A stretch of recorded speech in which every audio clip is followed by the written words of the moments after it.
Welcome, everyone, to our digital discussion tonight. I'm John Harry, the Programs and Marketing Fellow at the Milwaukee County Historical Society. So happy you're with us tonight. Obviously, braving the cold weather to be here. So cozy on in, grab a beverage, and we have a wonderful discussion tonight.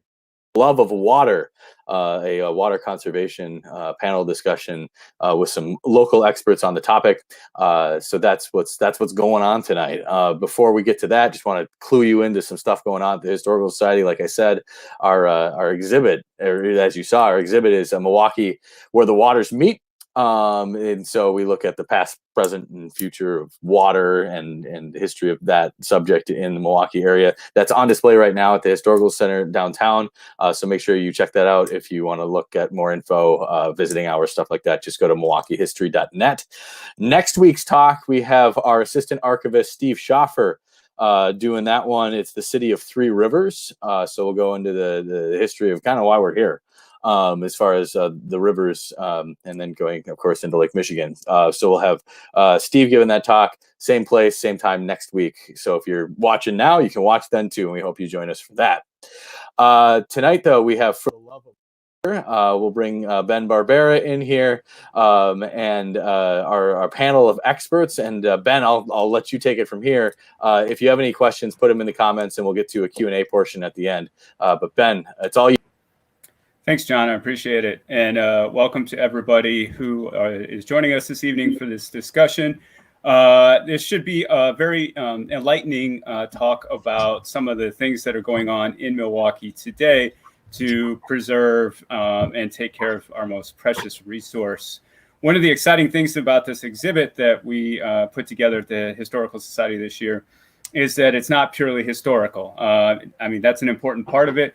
And we talk a lot about how the role that water played in the development of Milwaukee and the economy and the recreation and all these things. But the nice thing about it is we were able to bring it up to today, to modern day, and really look at a lot of the things that are going on today to make Milwaukee the water-centric city that it is. And so with the esteemed panelists that we have joining us tonight, they're going to be able to give you a really interesting picture of what they do, the initiatives they work on, and all the amazing things that are going on in this area to preserve our precious resource. So I want to welcome Jake Fincher from Sweetwater, Pam Ritger from Clean Wisconsin, and Justin Hegarty from Reflo. Thank you very much for joining us this evening. And as John alluded to, one nice thing about virtual talks like this is that we don't have to go outside. So we have that going for us. How are you all doing this evening? I'm doing great. Doing great. Thanks for having us. Yeah. Oh, it's my pleasure. All right. So as I said, with our exhibit, we really kind of get into the history. So what I want to do is kind of take this opportunity with you all here to talk about some of the current things that are happening, both some of the concerns and then also a lot of the positive things that are happening. So this is going to be kind of an open question to all of you. We talk about things like water pollution and microplastics and things like that. What are some of the things that are of biggest concern to you right now?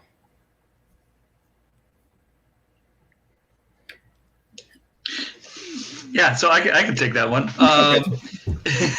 For me, it's not any one particular issue, but it's the geography and the scope of which the Milwaukee River collects water, drains it all the way through, past West Bend, all the way down into Milwaukee, conjoining with two other major rivers, and then into the Milwaukee River, and then out into Lake Michigan. And that whole time that water's flowing through that river, it's picking up nutrients, it's picking up pollutants, but also the land drains into those rivers. And we have a very large drainage area. So it's over 880 square miles of opportunities of whatever we do on land ending up in our water, ending up in Lake Michigan. And it's a very real issue, and it's something that each of us play a part in, and it's also something that each of us have an opportunity to prevent. So there's a lot going on. And I totally add to that. And I think, as pretty much lifelong resident and a mom here, I think it's really important that we have clean drinking water and that we have clean water to recreate in. We're very fortunate that we have this beautiful Lake Michigan, but we all need to do our part to keep it clean. And another thing that I think we're seeing more and more in recent years is, we love our water, but it can also be a threat, when we have too much. And it can cause flooding. It can cause damage to our homes and businesses. So that's another thing that I think about as well. Yeah, I would just add to what Pam said by talking about how the flooding risks and other risks, are increased due to climate change. So that's a significant concern, and climate change isn't just something that's happening across the world. That's happening locally as well. So increased rain intensity is a significant interest or concern. I would also say, our perceived value of water and what we do with it, how we treat it, how it's managed is important too, and our perception of it as a valuable resource is something that I think could be increased in value over time. Mm-hmm. That's great. And that, Justin, your comment especially kind of leads to my next question, which is kind of looking at things from a positive aspect. Milwaukee's really positioning itself as a freshwater hub. And like I said earlier, there are a lot of things going on. To each of you again, broadly, what are some of the biggest opportunities we have right now? Is it education? Is it infrastructure? Is it, science and technology? I mean, where are we sort of leading the world towards a better future as far as how we treat our water? That's a great one. I'll step up again. So for me, finding the silver lining in all the situations, right? And so with this global pandemic, there's a lot of people outside. I don't know if you've noticed that, but there are a lot of people out in the parks. I'm an ice fisherman for some reason. I like to do that and go sit on a frozen lake, but I've never seen so many ice fishing in my life. And so this, I think, is an opportunity for people to connect to something that I personally value, which is improved water quality. And so if more people connect with a resource that they value, you're more likely to take care of it. And so I hope we can figure out a way to build on that opportunity with more and more people outdoors connecting to nature. Mm-hmm. I think if we just look at where we are, where Milwaukee is, we're next to 20% of the world's fresh water in terms of the Great Lakes. So, I think we're really well positioned, and our region is going to be more and more attractive into the future. And so I think, everything that we're doing here in terms of our, water technology and really branding ourselves as a water-centric city, that's really going to just make our community more attractive in the future, and which will lead to obviously more, economic development, more, opportunities, I think, for just our community in general. But the other area that really where Milwaukee, and I probably am highlighting this because I work a lot in green stormwater infrastructure, our region, and particularly some of our, big stakeholders here, like the Milwaukee Metropolitan Sewers District and the city of Milwaukee, are really seen as leaders nationally in terms of, taking the lead, promoting, encouraging, and helping to see more green stormwater infrastructure throughout our community, which, those practices help to reduce stormwater pollution and flood risk, but they do a lot of other things like improving our air quality, providing cooling, because it's, we're talking about trees and vegetation, providing native plants for pollinators, and really beautifying our neighborhoods and providing community engagement. So I think, the fact that, we do have this leadership on green infrastructure and we are seen as a leader nationally, I think that is another great opportunity just to improve in quality of life in Milwaukee.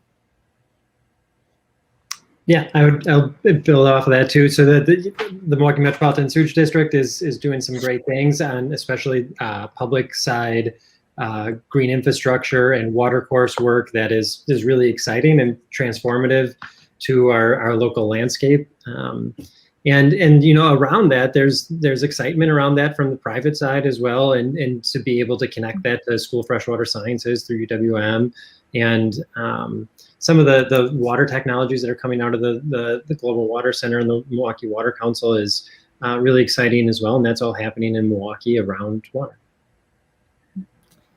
That's great. Yeah. When we started working on this exhibit, I started talking to people like all of you who know things. And my mind was absolutely blown by how much is going on, how many different groups and organizations are working on this topic, and how much sort of collaboration and sharing there is. It was really amazing and refreshing to experience that. So I want to give each of you an opportunity to talk kind of more specifically about what you do with your work. But before we get into that, I'd like to kind of, actually get a little personal and just kind of find out what drove each of you to this type of work. And so, Pam, let's start with you. How did you get into what you are doing today?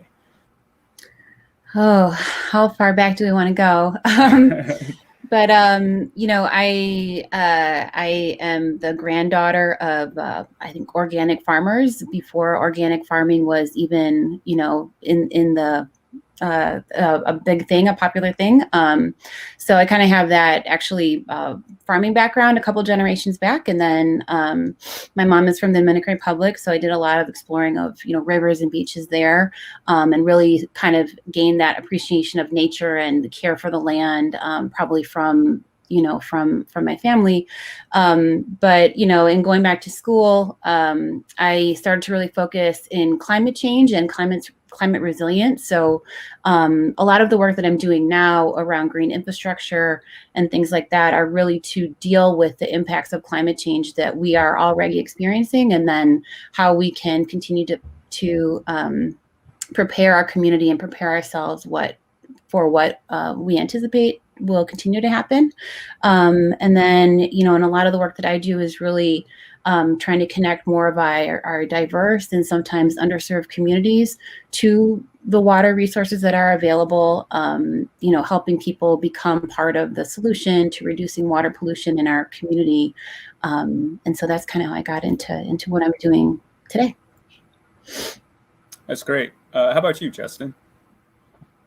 Yeah, during my undergraduate at UW Milwaukee, I was in the engineering program and was a part of the Engineers Without Borders group, and so we were doing community water projects in Guatemala.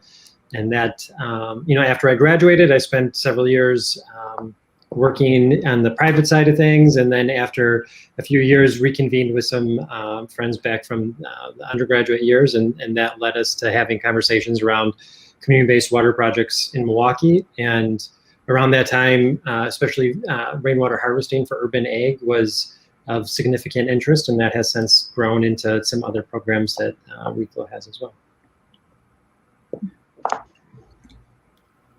Great. And Jake?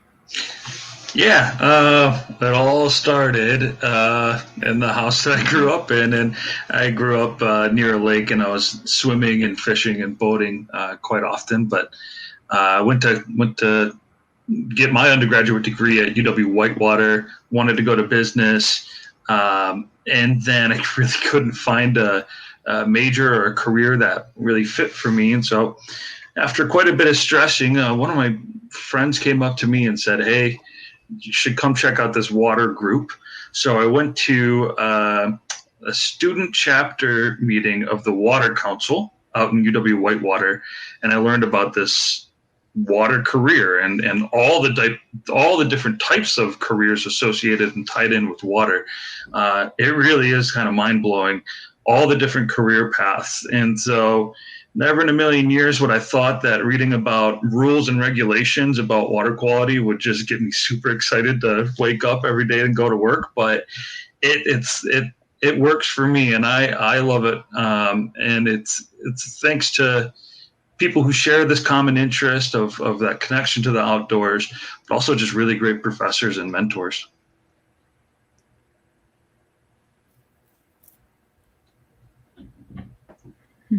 Yeah, it seems like, I mean, to a lot of the people or from a lot of the people I've talked to, there's really a personal connection, and whether it be from experiences growing up or a connection to family or whatever it is.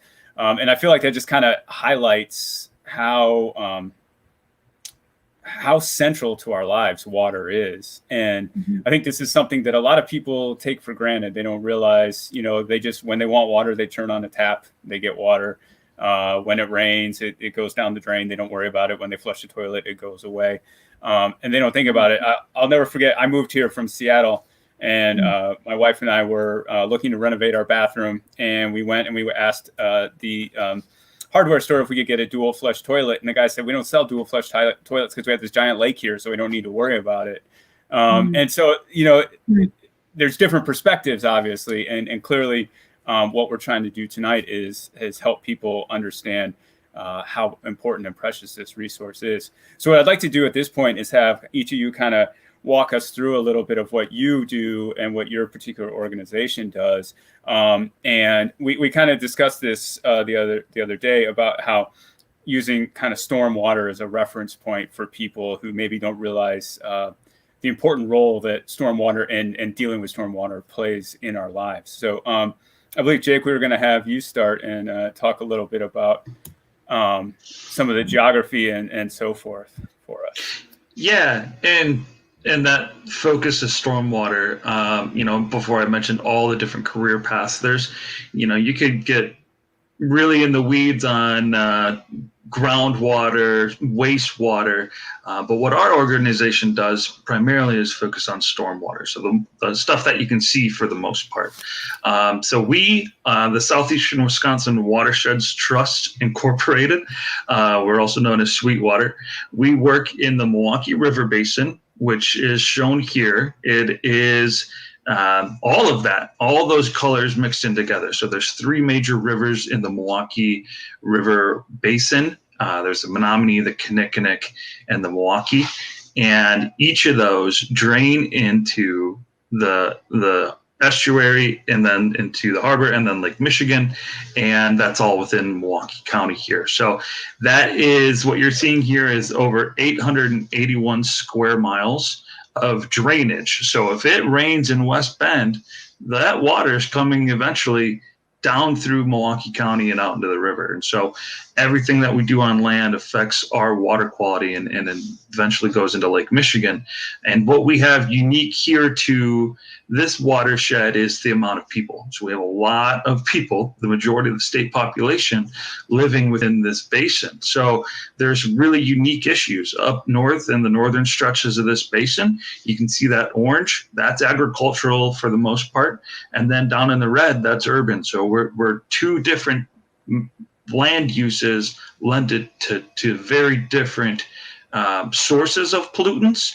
But for the most part, the pollutants tend to stay the same. You have salt, you have nitrogen, and nitrogen and phosphorus we usually see as agricultural byproducts that are flowing into the rivers. But we also have bacteria. That's a little thing in blue up there on the top. And then dirt. When, you know, we wouldn't really expect it to be a pollutant, but dirt can be a major pollutant. And then obviously, you know, pollutant like trash. And so we can break these down into simple categories of point source. So whatever comes out of a pipe, that's the industry and the numerous water treatment plants that exist in the basin. And then on the opposite end, we have the non-point source, where it rains in a forest and there's something on the forest that shouldn't be there, comes into the watershed and flows into the rivers. That's a little bit harder to control, right? Because we don't know where that's coming from. And then where Sweetwater focuses our time is somewhere right in the middle there. It's we can't pinpoint the source, but it usually is falling on a street or a sidewalk. It's picking up those pollutants and then going, in the more northern reaches, it's usually going directly into a river or lake. And so there's different ways to address these issues. So that point source that I mentioned, that heavily relies on technology to come up with solutions to reduce pollutants. And then on the where we work in is we work with the municipalities. We work with the regulators, the Department of Natural Resources. And we also work with those who are regulated, the municipalities. And we develop plans, we review permits, and we come up with approaches to get the public involved in preventing stormwater pollution prevention. And we're a non-advocacy organization, meaning we don't lobby. We don't really try to pressure individuals at all. We try to invite everyone to the table. We do that through a lot of collaborative approaches, all with maintaining that watershed perspective, that big scale. How do we get everyone here working together to take similar approaches? And then that last bullet there, you might wonder, what's a wicked problem? These are the problems that we face, especially in the water world. Is it's hard. I mean, it rains. We're not going to stop it from raining, nor should we. And that rain picks up pollutants, and it happens everywhere on the landscape. So how do we figure out how to prevent those pollutants from being picked up by that rainwater? And that involves the 1.3 million people that live in this basin.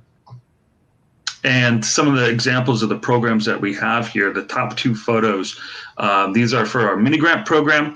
We offer funding to grassroots-led initiatives that sometimes struggle to, they don't have a professional grant writer on board, but they have really great heart and they have great ideas and initiative. And so we offer a mini grant program to help promote those initiatives, connect them to each other, help them learn about how they can improve the programs and projects that they're already doing. And then on the more general public facing side, we have our Adopt Your Drain campaign. So go online, adoptyourdrain.com. You can find out how to adopt your storm drain right outside your street. And then the last one we have here is this Respect Our Waters program with our snarky little spokes dog, Sparkles there. So we have public service announcements. We attend community events. We go on the news trying to raise awareness about the sources of these pollutants that I just mentioned.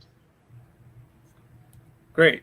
Thanks, Jake. Yeah, it's amazing stuff that you guys are doing. And sometimes I don't know what's inside your head, but it seems overwhelming at times. So it's amazing that you go out there and tackle it every day. So, a lot of sticky notes to keep it all straight. Yep. Yeah, I'm sure. And then, okay, Pam, tell us what you do with Clean Wisconsin. Sure. Yeah. So just a little background on Clean Wisconsin. We actually had our 50-year anniversary in 2020. So we started on Earth Day. We used to be known as Wisconsin's Environmental Decade. So some people might know us as that, but we've been Clean Wisconsin since about 2003. We work on a lot of different environmental issues statewide. We're a statewide environmental nonprofit organization. So as you see here, we do work on energy issues. We inform policy decisions. We do a lot of education. And these last 2 points on addressing climate change as well as protecting our water resources, that kind of leads more to the work that I and some of my colleagues here focus in on in Milwaukee. And again, a lot of that work is done in partnership with the Milwaukee Metropolitan Sewerage District and their Fresh Coast Guardians program. But of course, we do a lot of collaboration with other partners, great partners like Sweetwater and Reflo as well. And so I just want to give a little bit of background on what I mean by green infrastructure. It's sometimes called green stormwater infrastructure. Hopefully people can see here, but we have just a little cartoon of it raining. And these all different, they're kind of little just illustrations here of different practices and things that we can do to kind of capture that water and either reuse it. So there's a couple rain barrels here that I think you can see on some of the buildings. So that's just an example of capturing that rainwater and then reusing it at a later time for your garden and your grass or what have you. Then, we have kind of areas, vegetated areas here along the street or rain garden, and those vegetated areas and the native plants that we use in there really have a deep root system, and they help to pull the water back into the ground. And so kind of try to mimic nature before we developed before we developed sidewalks and streets and all of that. So it really tries to just soak up and filter that water, and really, depending on what mediums and different materials you have in bioswales or in rain gardens, you can really filter a lot of pollutants that would otherwise be washed away and make their ways to our rivers and our lake. So those are other examples. And then trees. Trees take up a ton of water. So really just planting more trees and, allowing space, for them to get sufficient water is just another practice. And then I think on this illustration as well, you can see green roofs as well. And you can see a lot of those examples around the city of Milwaukee. Didn't want to throw a ton of slides in here, but some of those examples you can see at the new Pabst Brewery development. There's a lot of bioswales and retention areas in there. There are green roofs throughout the city, on the Northwestern Mutual building, on Columbia St. Mary's Hospital. And then there also is great infrastructure in examples of like West Lawn housing development as well on the Northwest side. So it's almost, if you're like me, once you see it, you can't stop seeing it, and you're excited to see more green infrastructure all over our community. So I think if you get into it, again, you will just see it everywhere. So this is just an example, and so what we do, myself and my colleagues Ethan Taxman and Ezra Meyer, we actually do a lot of green infrastructure, small scale green infrastructure on homes in areas of the city that are more flood prone.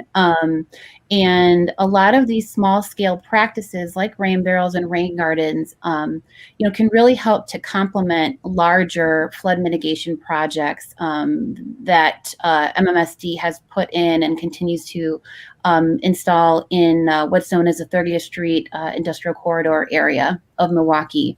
But again, what we're doing is kind of putting these small scale practices on individuals' homes. And so instead of that water running off the roof and then just running off the sidewalk and getting, taking all the pollutants with it down to the storm sewer and into our rivers, the water from your roof can water your rain garden. And again, these native plants pull that water down into the soil. So I think you can probably go to the next slide. And we have been working with MMSD for 7 years now to really help put rain barrels and rain gardens all throughout the city. And I think we're even running out of colors on this map, but you can see, I think we've done installations in like 39 different neighborhoods throughout Milwaukee. And it's really cool to see how people love that they are part of the solution, and are really happy with their rain barrels and with their rain gardens. People love that they can just use that rain barrel water and not have to turn on the faucet. They might have some small financial savings from that. And again, there are just so many multiple benefits to this work, which I can talk about just a little bit later.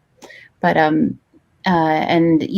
of these small scale solutions do add up to kind of a big impact in terms of the amount of stormwater capture that's achieved year after year. So again, we've been doing this for about 7 years with the Milwaukee Metropolitan Sewerage District, and with great, amazing neighborhood associations and community organizations and neighborhood leaders that really help us get the word out.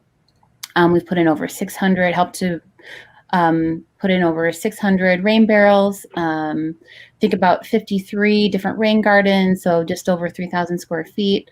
And all of that is equivalent to about 2.3 million gallons of water, or, sometimes I think such huge quantities of water can be difficult for people to think about or have an idea of what that means, but that's equivalent to over 46,000 bathtubs full of water every year, which is a lot of water.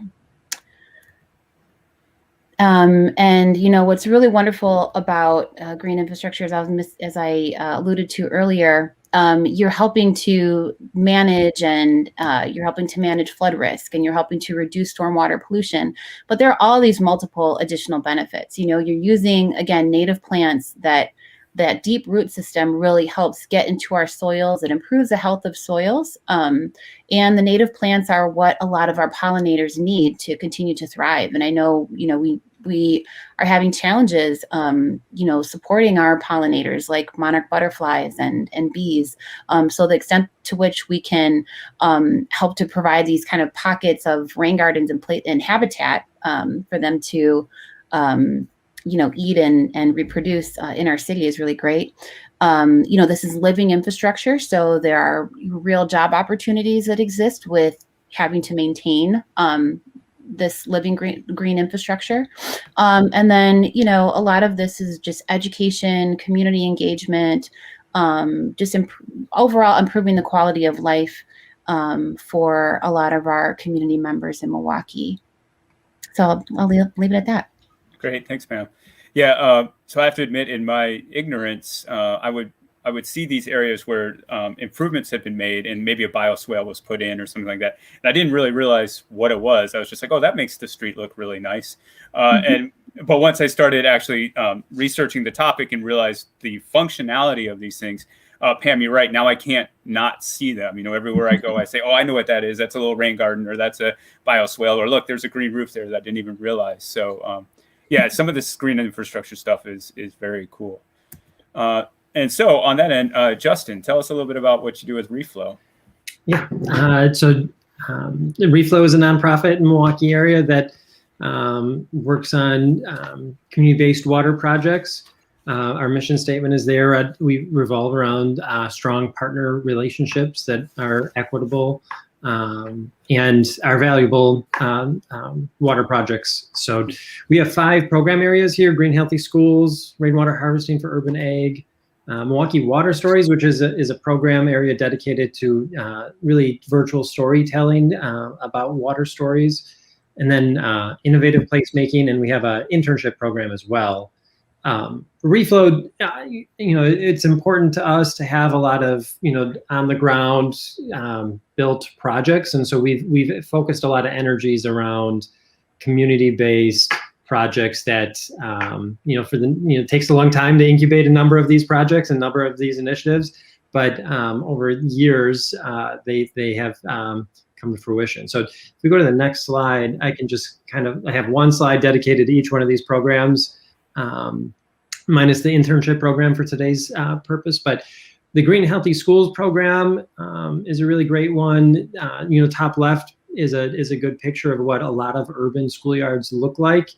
In the 50s and 60s, pavement was put down to reduce maintenance costs associated with cutting the grass and having students, play on grass that didn't have a lot of really well organized gameplay or recreational facilities.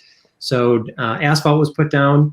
60, 70 years later, that's the same asphalt that was put down, and that asphalt is, reached its design life. It's failing and cracking, and it adds a lot of stormwater to our local riverways and Lake Michigan, and taxes the combined sewer system.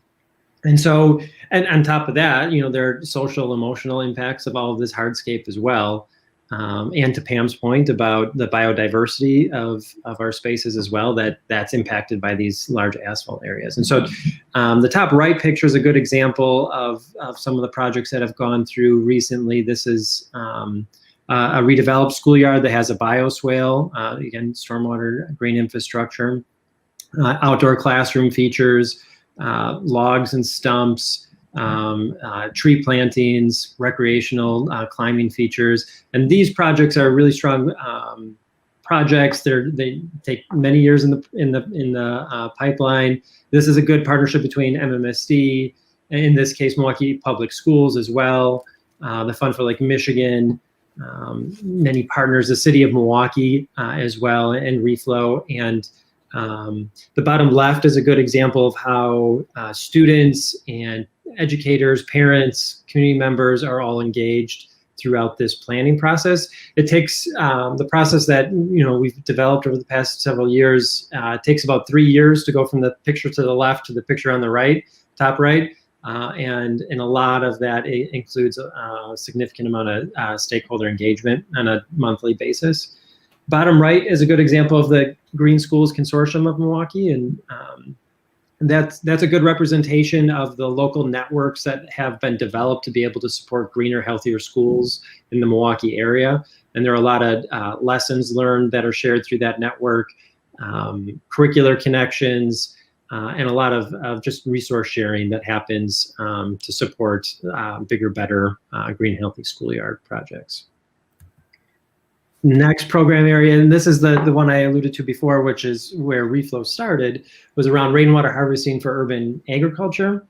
And these projects kind of get to the point about valuing our water resources a little differently, and kind of looking at how stormwater in this case can be captured instead of allowed to run off into our sewer system, and repurposed in this case for urban agriculture and growing food. The top left is Alice's garden, and there is a large underground 20,000 gallon underground cistern that captures stormwater off of the schoolyard, and then treats that stormwater, and then repurposes it for irrigation. And the same with the bottom right, Cream City Farms, which was a brownfield site in the 30th Street Industrial Corridor. 90% of the stormwater that falls on that site is managed through bioswales and green infrastructure. And in that case, we were able to get a solar panel system, so demonstrating alternative energy where we can pump that stormwater up. And that farm is farmed by David Johnson, who has a community-supported agriculture program where you can buy a share of the produce grown there. So that's an economic connection to rainwater harvesting as well. And then the top right and the bottom left are good examples of kind of smaller scale, medium scale projects that support, in this case, the local women's shelter. And then in the bottom left, this was a program with Teens Grow Greens, community partner, where they're teaching young adults on urban agriculture and the economics of being able to produce food locally as well. Our third program area is Milwaukee Water Stories. So this is all like kind of the digital side of things. Our intern program as well has a couple of meaningful connections throughout this. In the top left, we built a virtual water table with an Xbox Connect and a sand table with our high school students a couple of years ago. And that helps to communicate the interactions between land and water. And so it's a little challenging to see here, but that box that the students are kind of looking at there, it's filled with sand, and there's a projector that projects down contours the right way. It will show you where the water goes down those contours. And then top right is the Milwaukee community map. There are 24 plus different community organizations and agencies that are sharing water stories and community-based stories through the Milwaukee community map. And this year we're opening storylines up related to climate change and social justice. And then the bottom ones reflect a role-playing game that was built. Michael Tim manages this program, and it's really great to kind of explore some historical water decisions that were made in the Milwaukee area, and how we as people have different roles in that decision making, in this case in a historical context, but future gameplay scenarios are intended to look at maybe future issues and scenarios that Milwaukee may face as well. And then there's some really great storytelling through an app that was developed to be able to explore some of these projects across the city as well. And the last program area I'll talk about, and this kind of goes back to the value of water in community-based projects. In this case, kind of bending the kind of the traditional role that water may play in in Fondy Park in the top left, we're capturing that project with the city of Milwaukee, and the Fondy Food Center is capturing about 165% of the stormwater that falls on that site, which is pretty unique. We're diverting stormwater from the street, which is the first of its kind in the city. And then we're managing it in an abandoned building foundation that is at the site, which is the first of that I'm aware of in the country, which is really exciting. And then that project also incorporates a community pavilion, which was informed by the surrounding neighborhood to be able to support the food center, which hosts a number of market activities where local farmers and artisans can sell food and arts activities at the space as well. So yeah, these other projects are also connections to arts. Bottom right is a great redevelopment along the 30th Street corridor, where we're playing with some of the ideas about researching different types of green infrastructure on a brownfield facility that also is on a deep tunnel axis of the Milwaukee Metropolitan Sewage District. So kind of playing with the idea of like mixing water with research, urban agriculture, arts programming, employment opportunities, and trying to scale that up to larger scale projects and multiple projects across the region. Great, thanks, Justin. So Justin mentioned Michael Tim earlier, and he was the first person who I spoke to once we started working on this project, and he started downloading everything going on in the city, and that was when my head first exploded. And then I met with Justin and Michael again a couple months later, and my head exploded again. But thank you to all of our guests for doing a good job of kind of distilling what can be somewhat overwhelming information into more digestible pieces. With that said, what would you recommend for the average person? What can they do to take action and to make change, whether it be hyper locally at their house or getting involved with some sort of organization or something like that? What would be like a top 1 or 2 things that each of you could recommend that people do?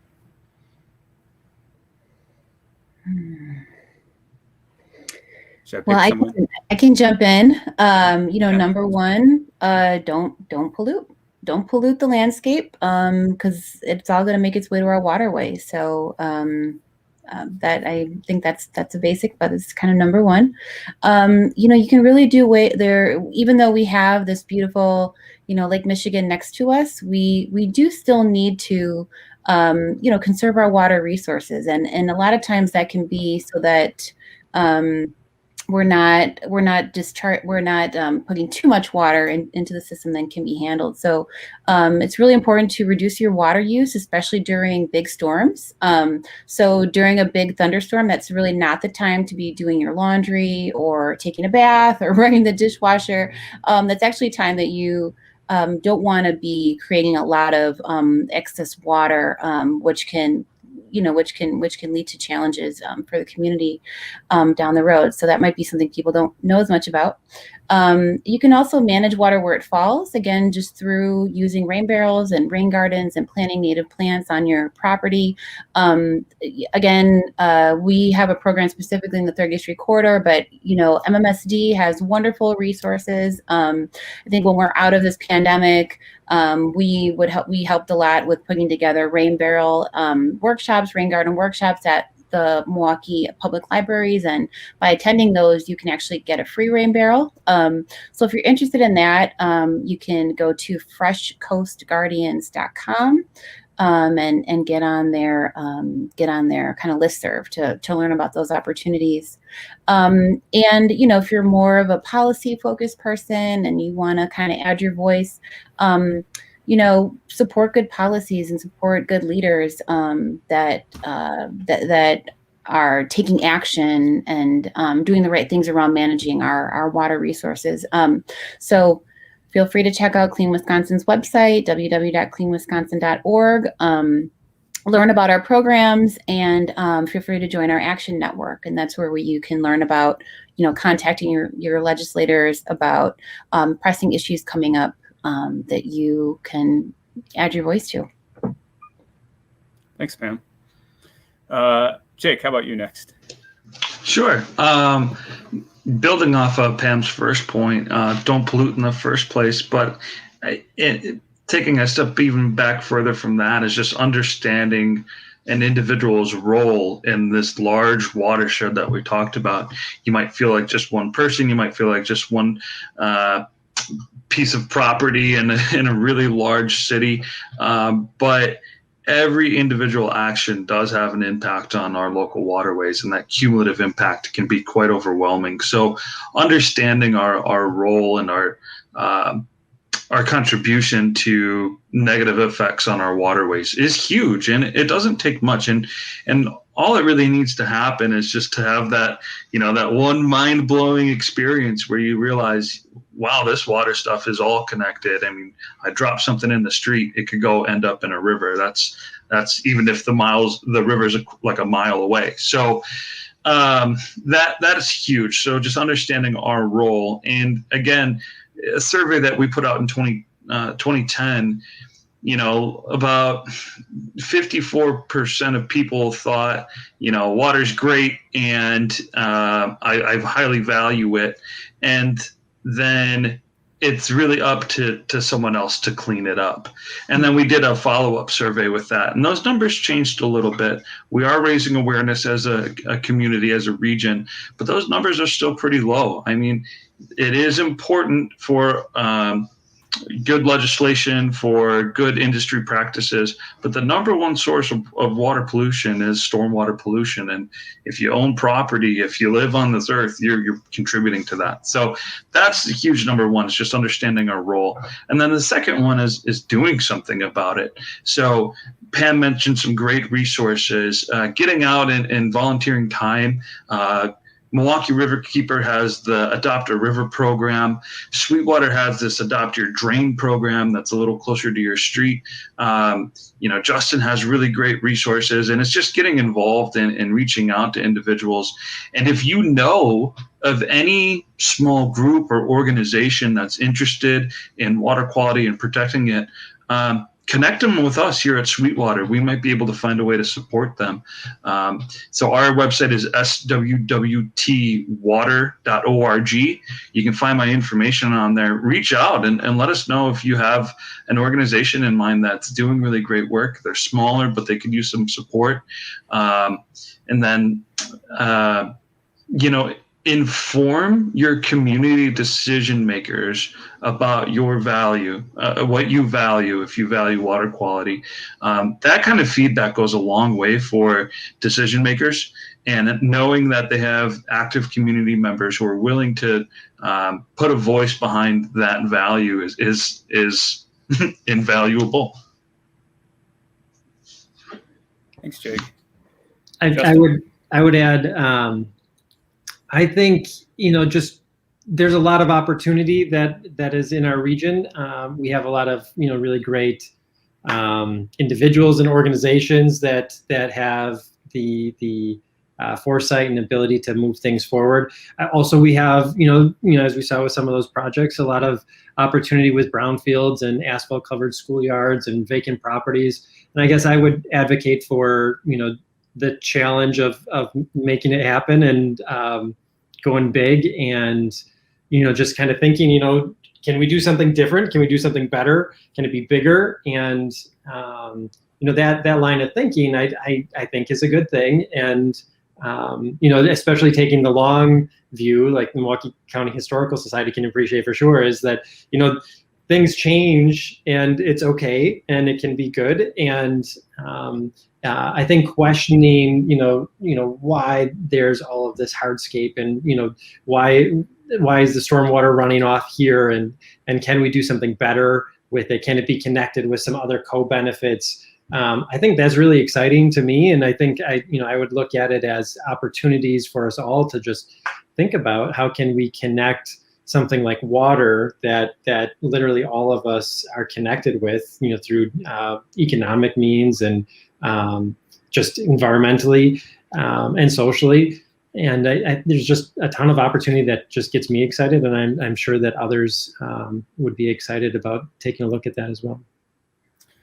Thanks, Justin.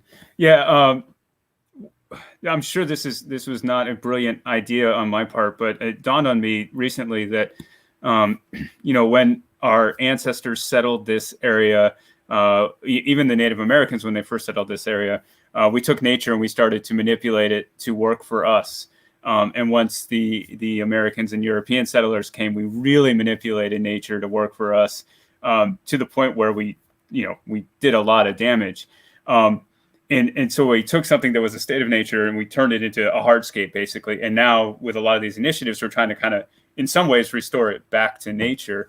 And it's just, it's exciting to see the opportunities that are there, that all of these different people and groups and organizations are working on to sort of find an equitable balance between a functioning modern society, but one that can also take care of its resources. And one of the best parts about the exhibit that we did at the Historical Society, speaking of the long view, is that for the first time ever, my graphic designer came back to me and said, "Hey, I need more content. You haven't filled up all the space we have." And so in the exhibit, I was able to put an entire wall about a lot of the organizations and initiatives and things that people can do right now. So if you come down to see the exhibit, check that out for sure. It's a great opportunity to learn about a lot of the other organizations that we haven't talked about tonight. And then a lot of the resources, but also reach out to any of our guests and their organizations, and just use the Google. You can find a lot of stuff there. So I want to thank all of our guests. You all were wonderful. I really appreciate it. And then maybe we can bring John back in and see if we have any questions and that we can answer. We can. Let's try that now. There we go. If anybody does have any questions, just put those in the comments. I as you were talking, my wife over last summer, I don't know, time doesn't exist anymore, but I think it was last summer. She built a rain barrel. We had like a one rain barrel system, and because like a lot of places get rid of those barrels, they're like food service barrels, and you can like convert. And we now have on the side of our garage a 3 rain barrel system that she built last summer. And it's like the old man in me when everybody ever's in the backyard. I'm like, you got to see our rain barrels. It's like a point of pride. But it's crazy because like one rainstorm will come through and they will like be over half full if they were empty. So the amount of water it's off of one gutter. So that's a pretty crazy thing. So let's say, okay, we have a question from Nancy. Let's pop that up there. Why aren't washing machines with sud savers used anymore? I would think that would cut down on water usage. Anybody have an answer on that one? As far as washing machine technology? I don't have a good answer, but I have a guess in that most washing machines now are much higher efficiency than they used to be, and they just don't use as much water in the first place. Yeah. What are some of the, like, it seems like there's like a dichotomy between water issues and social issues. What are some of, in order to maybe convince somebody to take a more active approach to water conservation, what are some of the social issues that are connected to it?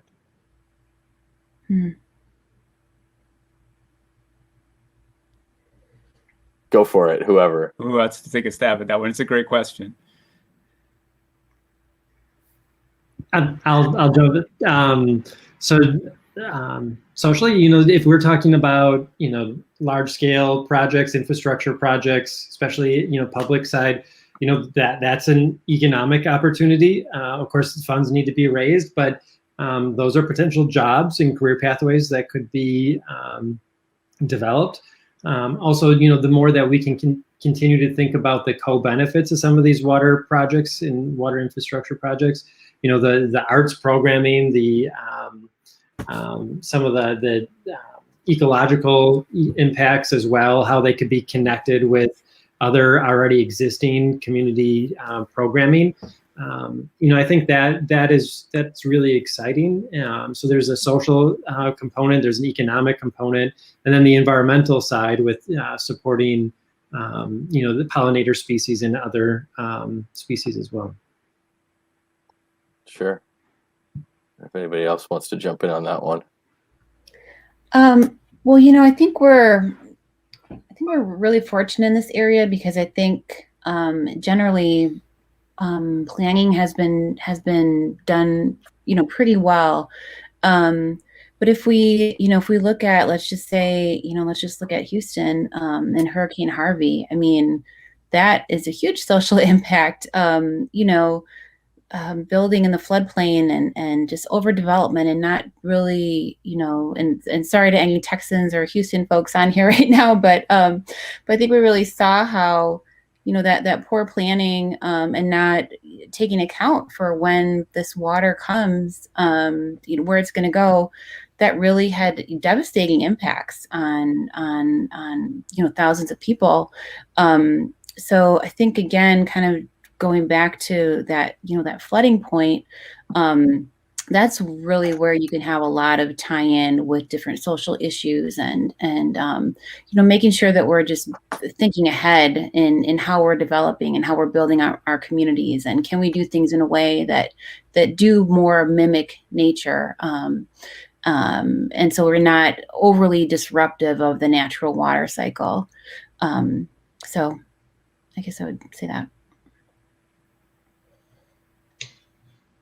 Yeah, and then from Sweetwater's perspective, we work with multiple counties, we work with multiple municipalities, and we work within this entire basin.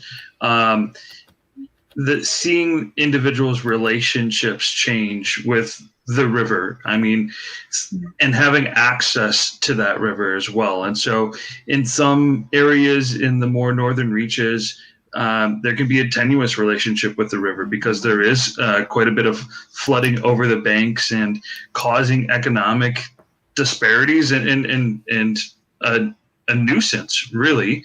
And so some people are like, hey, get that river away from me a bit. And then there's more urbanized areas where, especially in the underserved communities, it's harder to go to those recreational areas. And so it's this amazing relationship that you see with individuals and water resources, and it changes based on where you are. And so it's been an amazing experience learning more about that and having that broader perspective and how things can change. It's fascinating to me. Great. All right. Well, we're about out of time. So I have one last question I want to ask each of you, and I'll make it easy because I'll single you out. So therefore, we won't have to have that awkward pause while we fight over who gets to speak first. So I'm going to start with Justin. Justin, what's going to get you up tomorrow morning and excited about going to work? What's the one thing that's really on your radar right now that's got you excited? So we're building what we're calling outdoor discovery carts. That's exciting to me, big time. We're in our workshop with we're building these carts to be able to promote outdoor learning and discovery of these new public green spaces. And so we're actively building these 10 carts for the schools that are going through these schoolyard redevelopment projects. So that's got me jazzed up. Great. How about you, Pam? We're starting our summer planning, and obviously 2020 was really different. We didn't get out into the community as much as we would like to. So it's a lot of virtual, but we are thinking that hopefully by this summer, some stuff will still be virtual, but we think we can maybe do some, outdoor masked up kind of socially distanced type of activities and really, again, get back out into the community. We do some tour, we give people tours of green infrastructure. We get out there, help people put together a rain garden, and, just thinking about kind of that and planning for that for the summer is kind of fun and exciting, and just thinking about what this next season will bring. That's great. I feel like in some ways with the exhibit, I was able to take advantage of the pandemic in the sense that a lot of groups that normally do outreach weren't able to do it. So when I reached out to them and said, hey, here's an outreach opportunity, everybody said, hey, we'll give you whatever you want. We've got, more than enough flyers and stickers and sea lamprey, temporary tattoos. You can take as many as you want. So it was great. All right. And Jake, how about you? Well, tomorrow's Friday. I'm loving that, and loving even more that our municipal partners, we work with over 25 municipalities, so cities, villages, towns. They're getting more and more involved, and they're understanding their role in this process of getting the public involved and using their residents and constituents as a resource to help stop these pollutants from reaching our waterways. And so I touched on it earlier. It seems like things have been, and especially after this year, are real trending towards people really understanding and valuing the outdoors. And when that happens, you can see changes in behavior. And so we're seeing that quite a bit, and we're real excited about it here at Sweetwater. That's great. Well, again, I want to thank all of you for participating. This was a great discussion, and I really appreciate everything you do. And thank you to our audience as well for tuning in. And next week is the city of with our assistant archivist, Steve Schaffer. So I hope everybody can tune in for that. But stay safe, and cheers, everybody. Thank you. Bye.